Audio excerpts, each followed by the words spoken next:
How to make authentic Nigerian Ekuru from scratch. Soft, fluffy steamed beans pudding with spicy atadiden sauce.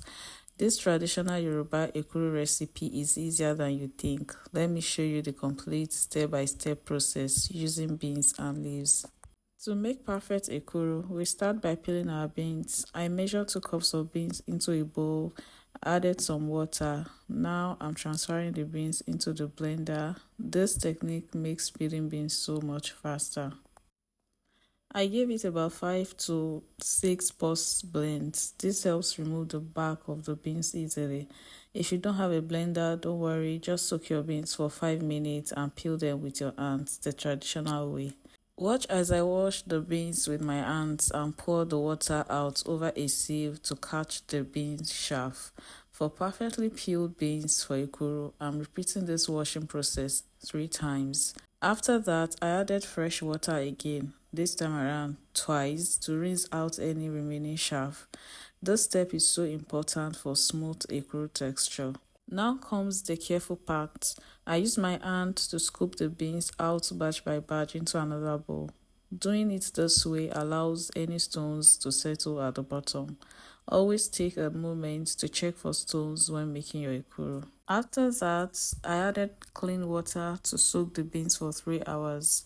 This softens the beans for blending. While our beans is soaking, let's prep our leaves. I'm using the same leaves they use for moi moi. These are perfect for wrapping ekuru too. First, I'm cutting off the leaf stalks. These stalks are actually very useful. I'm cutting them into pieces that will fit into my pot. We will use these stalks as a base to elevate the wrapped ekuru so they don't sit directly in water. Smart, right? I noticed some small stalks still attached to the leaves, so I cut them off. They can make wrapping your ekuru difficult. Then I clean the leaves with clean water. It's been 3 hours and our beans is now soft and ready for blending. This is a crucial step for making fluffy ekuru. I poured the soaked beans into the blender without the water. Then I added just little water, very little. We need thick batter for the best ekuru texture. Then I blended until very smooth. Now for the secrets to soft fluffy ekuru. We need to whisk this batter. I'm using a whisk, but you can use a mixer if you have one. It makes the process faster. A wooden spatula works well too. This whisking process introduces hair into the batter and makes your ekuru light and soft. I'm whisking for about 20 minutes. Yes, it takes time, but it's worth it for the perfect ekuru texture. Here is how to know your ekuru batter is ready. The water test. I scoop some of the whisked batter and drop it into a bowl of water. If it floats, that means the batter is perfectly whisked and ready. If it doesn't float, you need to keep whisking. This test ensures your ekuru won't come out hard. It is time to set up our pot for steaming the ekuru. I put those leaf stalks we cut earlier into the pot. I added little water, then covered the stalk with leaves. This creates the perfect steaming base. I covered the pot and reduce the heat to the lowest. We need the water to start boiling slowly while we wrap our ekuru. This traditional method gives you the best result. Now let me show you how to wrap ekuru using leaves. It is easier than it looks. First, remove the lower part of the leaf rib just like I did. Then watch how I fold the leaf, creating a pocket. Scoop in some of the beans batter, not too much. Then fold it closed, nice and secure. Just make sure you watch what I did on the screen. Gently drop the wrapped ekuru into the steaming pot. Repeat this process until all your batter is wrapped. Cover the wrapped ekuru with more leaves. Then put the pot lid on. Now cook on medium to low heat while checking it at intervals. Now here is an important tip for perfect ekuru. Since we didn't add all the water at once because we don't want the ekuru drenched in water, we need to check and add water little by little. Watch how I do this. I open the pot, I remove the top leaves, gently shift aside the base leaves. and used my kettle to carefully add water by the side of the pot. You have to be very careful here. Don't pour water directly on your wrapped ekuru, and also don't pour water on yourself. I added water 4 times during the cooking. My ekuru cooked for about 40 to 50 minutes. If you prefer not to use leaves for making ekuru, you can use small aluminum containers like the ones I use for making eko. I have a video on that up here. Just grease the containers with oil first before pouring in the batter.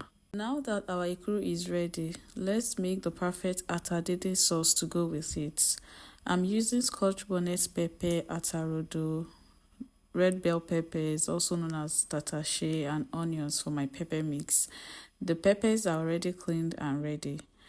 I used a grater to grate the peppers because we need a rough blend for authentic atadede texture, not smooth at all. I'll continue to prep other ingredients I need for this sauce. So I'm going to cut my onions into the shapes I like. Then after that, I'll also cut my kpomo into pieces. I'm using kpomo for this recipe. Also, I'll be using air-fried kpanla fish for this sauce.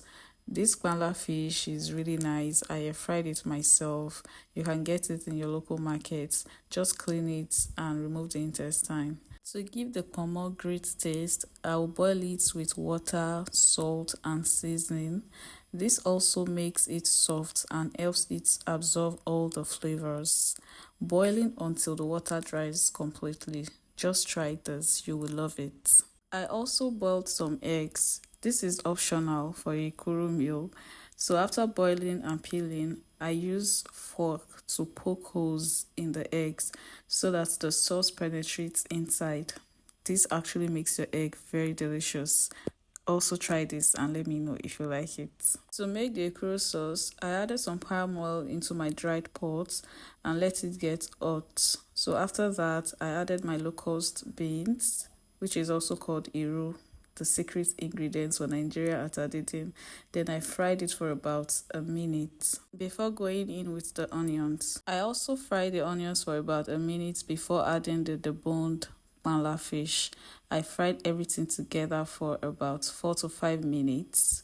The aroma is so incredible at this point.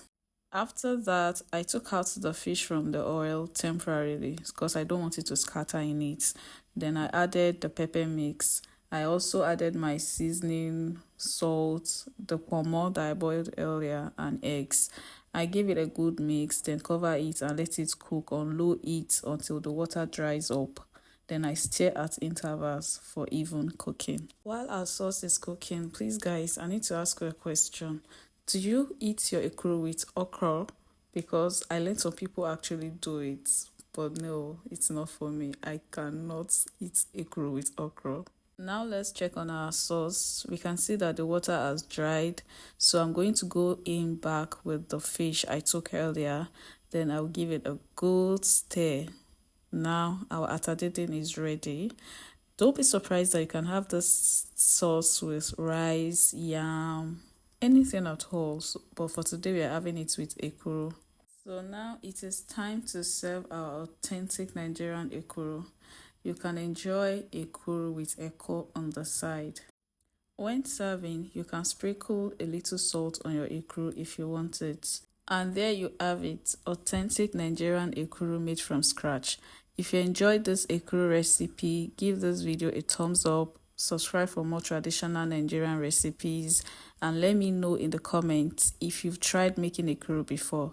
Don't forget to share this video with someone who loves Nigerian food. See you in my next video. Bye.